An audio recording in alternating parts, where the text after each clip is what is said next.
எடுத்துக்கிட்டாலும் வட சென்னை படம் எல்லாரும் ஃபேவரட் படம்பாங்க. ஆனால் அது எவ்வளோ பேர் தப்பாக இன்ஃப்ளூயன்ஸ் பண்ணுறது அப்படின்னா தெரியுமா? குணா, அன்பு, ப்ரோ அது நீ ஸ்டேட்டஸில் வைக்கலாம் சொல்லக்கூடாது. நான் வந்து கும்பகோணம், ஓகேவா? எனக்கு இந்த கெட்ட வார்த்தை அப்படின்னா ஒரு கெட்ட வார்த்தை இருக்குது, ஆனால் ஃப்ளூயண்ட்டாக அதெல்லாம் வந்து என் வாயில் வர ரோஜா பூமால அதெல்லாம் வந்துட்டு வாயில வராது. ஆனால் வட சென்னை படம் பார்த்ததுக்கப்புறம் என் வாயிலேருந்து சரளமாக இப்போ பேசும்போது வருது. அடிக்கலைன்னா இவனுங்க நம்மளை அடிச்சு ஓட விட்டுனே இருப்பானுங்க. பாதிக்கப்பட்டவர் இவரும் தான் போல. நீ சென்னை பீப்புள், சென்னைக்காரன், உனக்கு அது வார்த்தை வரா, இது சின்ன அப்படியே சுவாசிப்பம் ப்ரோ. இங்கேருந்து இருக்க இப்போ எனக்கு அங்கேருந்து நான் வந்தவன் இது பேசுகிறேன் அப்படின்னு காரணம், அதுக்கு வட சென்னை ஒரு முக்கியமான காரணம். படம் சூப்பரான படம், இது வந்து பூமர்ரான்னு வந்துடாதீங்க. படம் சூப்பராக இருக்கும், நல்லா விறுவிறுப்பாக போகும் படம்.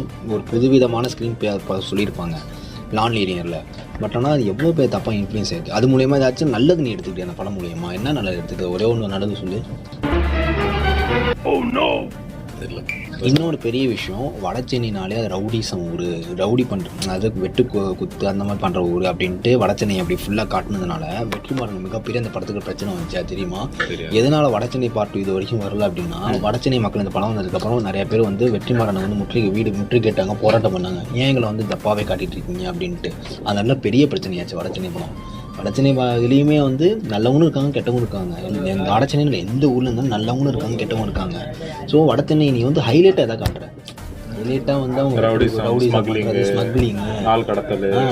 அந்த படத்துலையுமே பார்த்தீங்கன்னா அன்புங்கிற கேரக்டர் வந்து நல்ல கேரக்டர், ஆனால் அதை தூக்கி காட்டுறீங்க. அவரை சுற்றி பசங்க இருக்காங்க, இப்போ உள்ள பசங்க அதெல்லாம் பார்த்து இன்ஃப்ளூயன்ஸ் ஆகி நம்மளுக்கும் ஒரு அண்ணன் வேணும். இப்படி எவனை பார்த்தாலும் அரசியலாக இருக்கான், எவனை பார்த்தாலும் போஸ்டர் ஓட்டுறான். எவனே ப்ரோ ஒன்றுமே நம்ம திடீர்னு வெள்ளை சட்டை ஒரு அரசியலாக இருப்பான், அண்ணனுக்காக பண்ணுறான், இதை பண்ணுறான், அதை பண்ணி கிளம்பிடுறானுங்க. இந்த மாதிரி தான் மூவி வந்து தப்பாக நம்மளை இன்ஃப்ளூயன்ஸ் ஆகிட்டு இருக்கு.